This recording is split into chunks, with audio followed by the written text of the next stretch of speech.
The coming of the king, രാജാവിൻ്റെ വരവ്. നമ്മൾ പാം സൺഡേ, ഒശാന ഞായറാഴ്ച ദൈവത്തെ രാജാവായിട്ട് നമ്മൾ കാണുന്നു എന്നാണ് നമ്മളെ പഠിപ്പിച്ചത്. അങ്ങനെയെങ്കിൽ 3 തരത്തിലാണ് സക്രിയ 9:9 പറയുന്നത്. 3 തരത്തിലാണ് അവൻ്റെ വരവ് നമ്മൾ കാണുന്നത്. അങ്ങനെയെങ്കിൽ സക്രിയ 9:9 മാത്രം എന്നോട് വായിച്ചിട്ട് നമുക്ക് അതിലോട്ട് കിടക്കാം. 9:9 ഇങ്ങനെയാണ് വായിക്കുന്നത്: സിയോൻ പുത്രിയെ ഉച്ചത്തിൽ ഘോഷിച്ചാനന്ദിക്കുക, യെരൂശലേം പുത്രിയെ ആർപ്പിടുക. ഇതാ നിൻ്റെ രാജാവ് നിൻ്റെ അടുക്കൽ വരുന്നു. അവൻ നീതിമാനും ജയശാലിയും താഴ്മയുള്ളവനുമായി കഴുതപ്പുറത്തും പെൺകഴുതയുടെ കുട്ടിയായ ചെറു കഴുതപ്പുറത്തും കയറി വന്നിരിക്കുന്നു. വളരെ വ്യക്തമായിട്ട് പഴയ നിയമത്തിൽ എഴുതിയതുപോലെ തന്നെയാണ്. മത്തായിയുടെ സുവിശേഷം 21:1 തൊട്ടുള്ള വാക്യങ്ങളാണ് ഞാൻ വായിച്ചത്. കർത്താവ് അങ്ങനെ തന്നെ 7-ാം വാക്യത്തിൽ കഴുതയും കുട്ടിയെയും കൊണ്ടുവന്നു, അവരുടെ വസ്ത്രം തങ്ങളുടെ വസ്ത്രവന്മേലിട്ടു. പുരുഷാരം കാണുക യേശു ക്രിസ്തു കഴുതക്കുട്ടിയുടെ പുറത്താണ് കടന്നു വരുന്നത്. അങ്ങനെ നീതിയുള്ള ഒരു രാജാവായിട്ട് നമ്മളെ കാണുമ്പോൾ നമുക്ക് മനസ്സിലാക്കേണ്ടത് പഴയ നിയമത്തിൻ്റെ പ്രോഫറ്റിക് അട്ടറൻസസ്, അതായത് പിതാക്കന്മാർ പറഞ്ഞിരിക്കുന്ന പ്രോഫസികൾ എല്ലാം ക്രിസ്തുവിൽ ഫുൾഫിൽ ചെയ്യുന്നതായിട്ട് നമ്മൾ ഉൽപ്പത്തി 49 നമ്മൾ 10:11 യഹൂദയുടെ ചെങ്കോൽ, അവൻ്റെ ദണ്ണ് യഹൂദയുടെ കയ്യിലാണ്. അവൻ രാജ്യത്വം പ്രാപിക്കുന്നിടം വരെ അവൻ്റെ കയ്യിലാണ് അത് എണ്ണിരിക്കുന്നത്. യേശുവാണ് രാജ്യത്വം പ്രാപിക്കാനായിട്ട് കടന്നു വന്ന യഹൂദയുടെ രാജാവ്, യഹൂദയുടെ സിംഹമാണ്. ആ യേശുവാണ് കടന്നു വരുന്നതെന്ന് വെച്ചാൽ റൈറ്റ്ഫുൾ കിങ് ആണെന്ന് വെച്ചാൽ നേരായിട്ടുള്ള രാജാവാണ്. പല രാജാക്കന്മാർ യേശുവിൻ്റെ പേര് പറഞ്ഞു വരാൻ സാധ്യതയുണ്ട്, വന്നിട്ടുമുണ്ട്, ഇനിയും വരാൻ സാധ്യതയുണ്ട്. പക്ഷേ ദൈവം പറയുന്നു the rightful king is already prophesied in the ബൈബിളിനകത്ത് പറഞ്ഞിരിക്കുന്ന പ്രോഫസികൾ ഫുൾഫിൽ ചെയ്തുകൊണ്ടാണ് കടന്നു വരുന്നത്. സക്രിയ 9:9 വ്യക്തമായിട്ടും ഫുൾഫിൽ ചെയ്യാണ്. അങ്ങനെ നമ്മൾ കാണുന്നത് സ്വർഗം നിയോഗിച്ച ദൈവം തമ്പുരാൻ കടന്നു വരികയാണ്.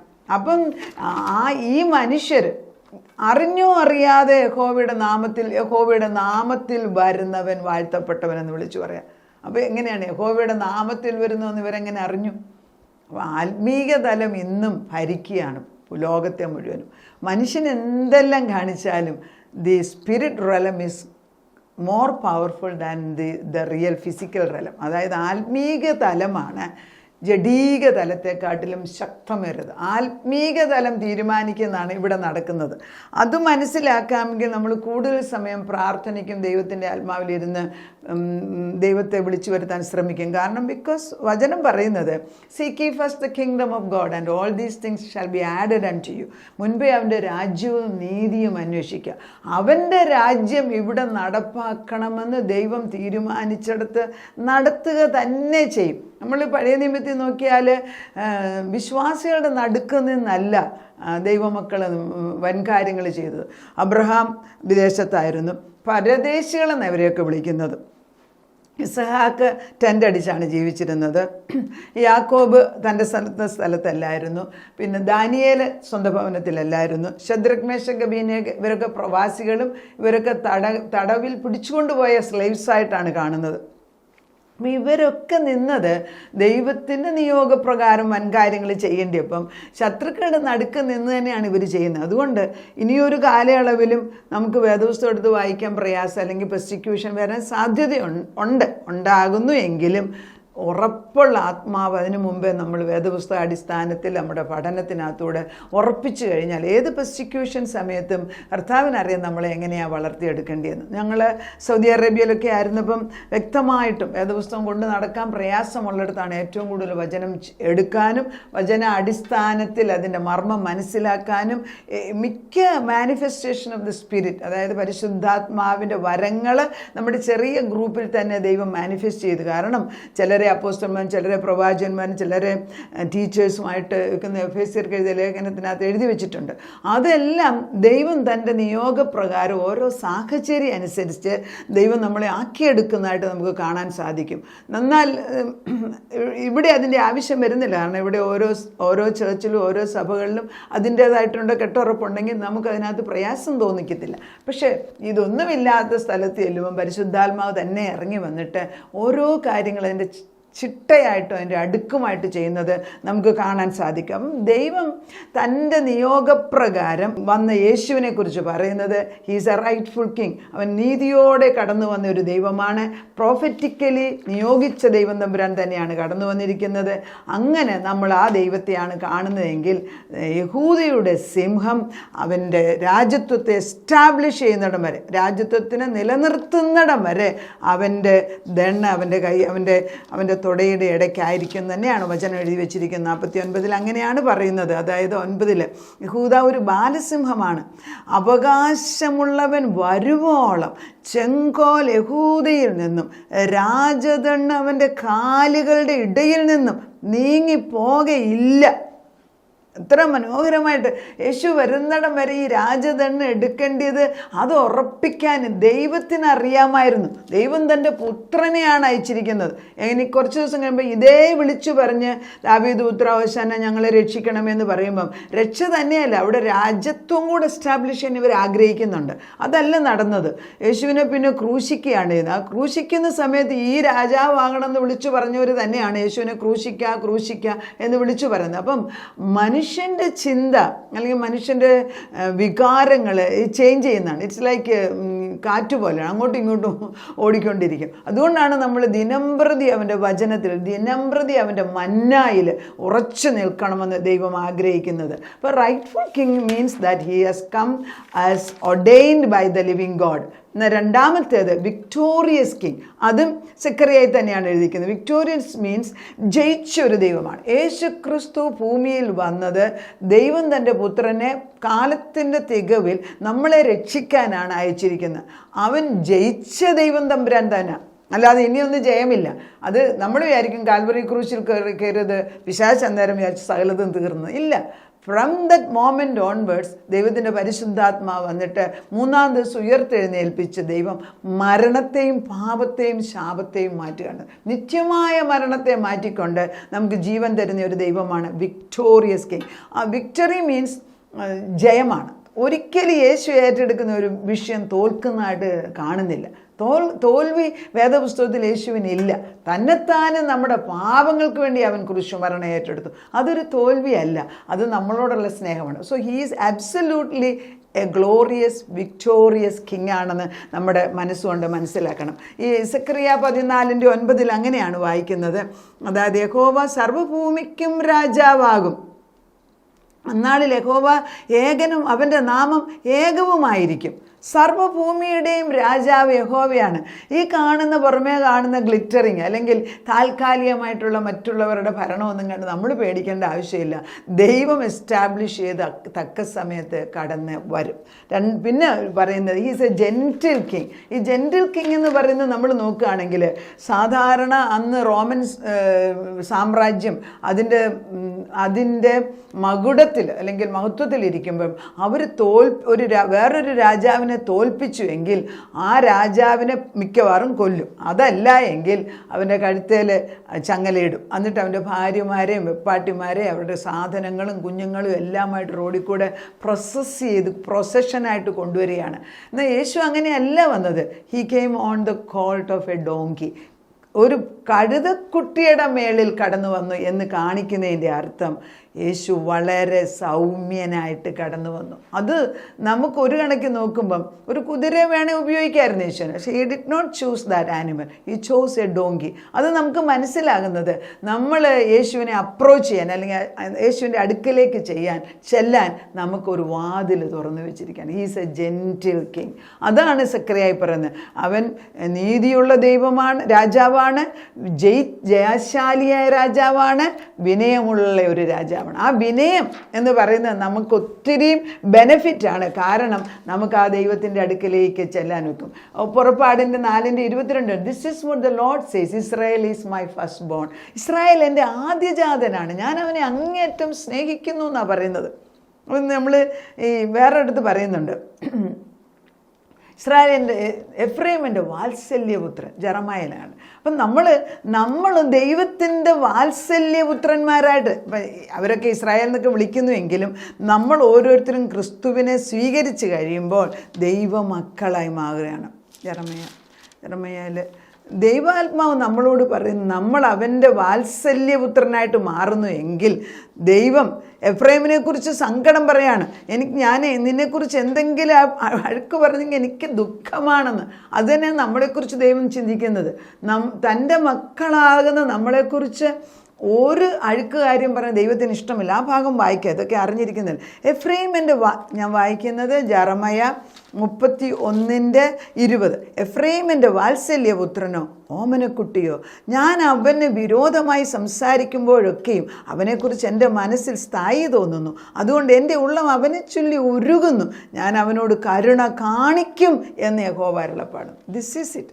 ദൈവം നമുക്ക് കരുണ കാണിക്കുന്ന ഒരു ദൈവമാണ്. ദൈവത്തിൻ്റെ ഓമനപുത്രനാണ് നമ്മൾ. പിന്നെ യെശയ്യാ 62 പറയുന്നത്, യെരൂശലേം പുത്രിയോട് ആനന്ദിക്കുക, നീ ആനന്ദിച്ച് ആർക്കുക, കാരണം ഞാൻ രാജാവ് വന്നു കഴിഞ്ഞു.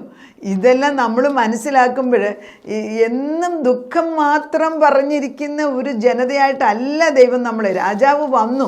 ഇന്നിപ്പോൾ ആത്മാവിൽ, പ്രത്യേകിച്ച് പുതിയ നിയമത്തിൽ ക്രിസ്തു പരിശുദ്ധാത്മാവിനെ അയച്ച സ്ഥിതിക്ക് ഇത് നടന്നു കഴിഞ്ഞിരിക്കുകയാണ്. 61:11 തൊട്ടുള്ള വാക്യം, 11B ഇങ്ങനെ വായിക്കുകയാണ്. 11 ഇച്ചിരി കുറച്ച് മുമ്പ് 11 തൊട്ട് മുഴുവനും വായിക്കുന്നത് നല്ലതാണ്. ദൈവത്തിൻ്റെ ആത്മ മണവാളൻ തലപ്പാവ് അണിയുന്നത് പോലും, മണവാട്ടി ആഭരണങ്ങളാൽ തന്നെത്താൻ അലങ്കരിക്കുന്നത് പോലും പോലെ അവൻ എന്നെ രക്ഷാവസ്ത്രം ധരിപ്പിച്ചു, രക്ഷയുടെ വസ്ത്രം ധരിപ്പിച്ചു കഴിഞ്ഞെന്ന്. ഇനിയും രക്ഷ വേണമെന്ന്. ഇത് വിശ്വാസികളോടാണെങ്കിൽ ഇത് കഴിഞ്ഞിരിക്കുന്ന കാര്യം. രക്ഷാവസ്ത്രം ധരിപ്പിച്ച് നീതി എന്ന അങ്കി ഉടുപ്പിച്ചിരിക്കുന്നു. ഭൂമി തൈകളെ മുളപ്പിക്കുന്നത് പോലെയും തോട്ടം അതിൽ വിതച്ച വിത്തിനെ കിളിപ്പിക്കുന്നത് പോലെയും യഹോവയായ കർത്താവ് സകല ജാതികളും കാണുക നീതിയെയും സ്തുതിയെയും മുളപ്പിക്കും. ദൈവം നീതിയെയും സ്തുതിയെയും മുളപ്പിക്കുന്നൊരു ദൈവം. ആ ദൈവം നമ്മുടെ കൂടെ വന്നിരിക്കുകയാണ്. സെക്രട്ടറി 9:10 പറയുന്നത്, he describes how God will destroy Israel's ancient enemies like the Syrians and the Philistines. ദൈവം പറയുകയാണ്, ഞാൻ വന്നാൽ നിങ്ങളുടെ ശത്രുവിനെ ഞാൻ നശിപ്പിക്കും. അപ്പം നമുക്കതൊരു വലിയ ഗുണമാണ്. ശത്രുക്കൾ നമ്മുടെ മുമ്പിലുണ്ടാകും. എപ്പോഴെങ്കിലും ദൈവത്തിൻ്റെ സത്യം വിളിച്ചു പറയാൻ തുടങ്ങിയോ അവിടെ ശത്രു വരും. ഈ അറ്റ്മോസ്ഫിയറിൽ ആ ഒരു ചേഞ്ച് വരുന്നില്ലെങ്കിൽ നമ്മുടെ സുവിശേഷത്തിന് ശക്തിയില്ലെന്നുള്ളതാണ്. ചുമ്മാ അതിങ്ങനെ ലൂക്കുവമായിട്ട് ഇങ്ങനെ ഇരിക്കുക. അവിടെ മീൻസ് ദർ ഇസ് നത്തിങ്. ഇപ്പം നമ്മൾ തന്നെ ഒരു വീട്ടിലൊരു വലിയൊരു കല്യാണമോ അല്ലെങ്കിൽ വേറെ എന്തെങ്കിലും ഒരു ബാപ്റ്റിസമോ എന്തെങ്കിലും ഒരു വലിയ ഫംഗ്ഷൻ ഉണ്ടെങ്കിൽ ആളുകൾ വരും. അവിടെ ഒരു ബഹളമല്ലേ, ഒരു ശബ്ദം കേൾക്കും. അതൊന്നുമില്ലെങ്കിലും ഒരു ചത്ത വീട് പോലെ.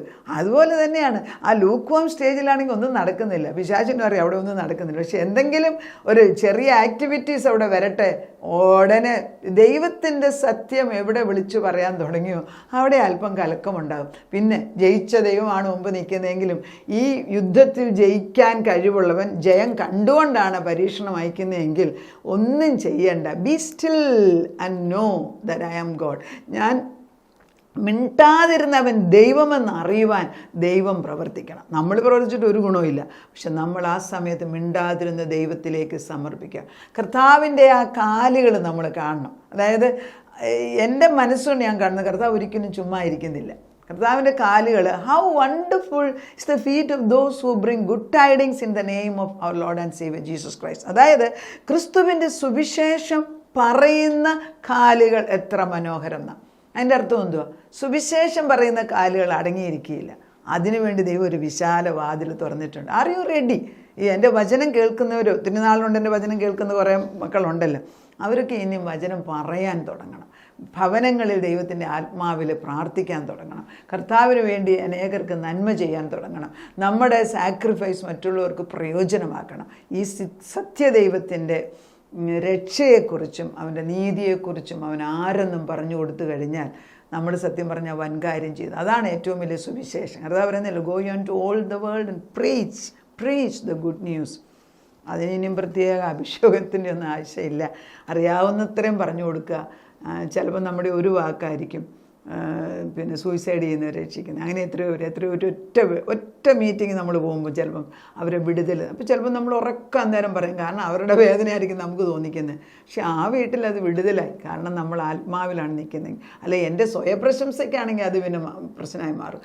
അതല്ല, ദൈവത്തിന് വേണ്ടി നമ്മൾ നിൽക്കുമ്പോൾ എങ്ങനെ എവിടെ എപ്പോൾ ചെയ്യണമെന്ന് ദൈവം വ്യക്തമായിട്ട് നമ്മളെ കൊണ്ട് പ്രയോജനപ്പെടുത്തി ഉപയോഗിക്കും. He's a king of kings. രാജാതിരാജാവാണ് നമ്മുടെ മുമ്പിൽ വന്ന് നിൽക്കുന്നത്.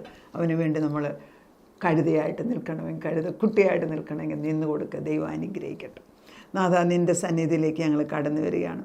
ഒശാന എന്ന് പറയുമ്പം ആരെയാണ് ഈ കഴുതയുടെ പുറത്ത് കൊണ്ടുവരുന്നതെന്ന് ഞങ്ങൾ കാണുമ്പോൾ ഇത് വെറും ഒരു സാധാരണ മനുഷ്യനല്ല. വേദപുസ്തകത്തിൻ്റെ ഉൽപ്പത്തി തുടങ്ങി അവസാനം വരെ, വെളിപ്പാട് വരെ രാജാധിരാജാവായിട്ട് യഹൂദയുടെ സിംഹം ലോകത്തെ മുഴുവനും, മനുഷ്യർ മാനവരാശിയെ മുഴുവനും കൂടെ രക്ഷിക്കാൻ, അത് ഈ ദൈവം ആ ദൈവം എന്ന് പറയുന്നില്ല, നമ്മുടെയൊക്കെല്ലാം രക്ഷ തരുവാൻ വേണ്ടി. രക്ഷ മീൻസ് കർത്താവിനോട് ചേർന്ന് നിത്യമായ ജീവൻ, മരണമില്ലാത്ത ഒരവസ്ഥയിലേക്ക് നിത്യമായ ദൈവത്തോട്, പിതാവാം ദൈവത്തോട് ചേർന്ന് നിന്ന് ജീവിക്കാനുള്ള ഒരു ഭാഗ്യം ഈ ഭൂമിയിൽ വെച്ച് നേടിയെടുക്കേണ്ട സമയം, അതും ഇതും പറഞ്ഞ് സമയം കളയാതെ ദൈവമേ നിൻ്റെ സന്നിധിയിലേക്ക് ഞങ്ങൾ കടന്നു വന്ന് ആത്മശക്തിയോട് പ്രാപിച്ചെടുക്കാൻ ഞങ്ങളെ പഠിപ്പിക്കണമേ. ദിനംപ്രതി നിൻ്റെ മന്ന കൊണ്ട് ഞങ്ങളെ നിറയ്ക്കണമേ കർത്താവേ. ഈ ദിവസങ്ങളിൽ തീക്ഷ്ണമായിട്ട് ആഴമേറിയ നിൻ്റെ സത്യങ്ങളിലേക്ക് ഞങ്ങളെ നടത്തുമ്പോൾ അവിടുന്നാണ് ഞങ്ങളെ നയിക്കുന്നതെന്നും എവിടെയെല്ലാം അവിടുന്ന് ദൈവം കാൽ വെച്ചിട്ടുണ്ടോ അതിൻ്റെ പുറകെ നിന്ന് ഫോളോ ചെയ്യാൻ, ദൈവത്തെ ഇമിറ്റേറ്റ് ചെയ്യാൻ, ക്രിസ്തുവിനെ പോലെ ആകാം. അങ്ങനെയാണല്ലോ ഈ സുവിശേഷ സമയത്ത്, ഈ ഈസ്റ്റർ സമയങ്ങളിലെല്ലാവരും പ്രസംഗിക്കുന്ന ഒരു സത്യം, ക്രിസ്തുവിനെ പോലെ ആകുക, തലയോളം വളരുക, ക്രിസ്തുവെ ആൻ്റെ ആ മുഖച്ഛായ, അവൻ്റെ പ്രതിച്ഛായയായി മാറുക. ഇതൊക്കെ നമ്മളെ പഠിപ്പിക്കുമ്പോൾ ക്രിസ്തുവിനെ പോലെ ജീവിപ്പാൻ ഞങ്ങൾ നിൻ്റെ മുഖത്തേക്ക് നോക്കിക്കൊണ്ട് വിനയത്തോടും രാജാവിൻ്റെ പദവി അറിഞ്ഞു മനസ്സിലാക്കിക്കൊണ്ട് ആ റൈറ്റ്ഫുൾ കിങ്, നീതിയുള്ള ഒരു ദൈവമാണ്, രാജാവാണെന്നും കർത്താവ് ജയിച്ച ഒരു ദൈവമാണെന്നും വിനയമുള്ള ഒരു ദൈവമാണെന്നും മനസ്സിലാക്കിക്കൊണ്ട് മുൻപോട്ട് പോകാൻ ഞങ്ങളെ പഠിപ്പിക്കണം. ഞങ്ങളുടെ തലമുറകൾക്ക് അനുഗ്രഹമാക്കി തരുന്നതിന് സ്തോത്രം. ഇത്ര വലിയവനായ ഒരു ദൈവം ഒരു കഴുതയുടെ പുറത്ത് ഞങ്ങളുടെ ഭവനങ്ങളിലേക്ക് കടന്നു വരുമ്പോൾ കാണുമ്പോൾ അപ്പച്ചനെ ഏത് ഹീനമായ കാര്യങ്ങളിൽ ഇടപെട്ടിട്ട് ഞങ്ങൾക്ക് നന്മ വരും, ശുഭത വരുത്തുമെന്ന് ഞങ്ങളെ പഠിപ്പിക്കുന്നതിന് നന്ദി പറയുന്നു. അങ്ങനെ ചെയ്യുന്നതിനാൽ നന്ദി. യേശുക്രിസ്തുവിൻ്റെ പൊന്നുനാമത്തിൽ തന്നെ ആമേൻ.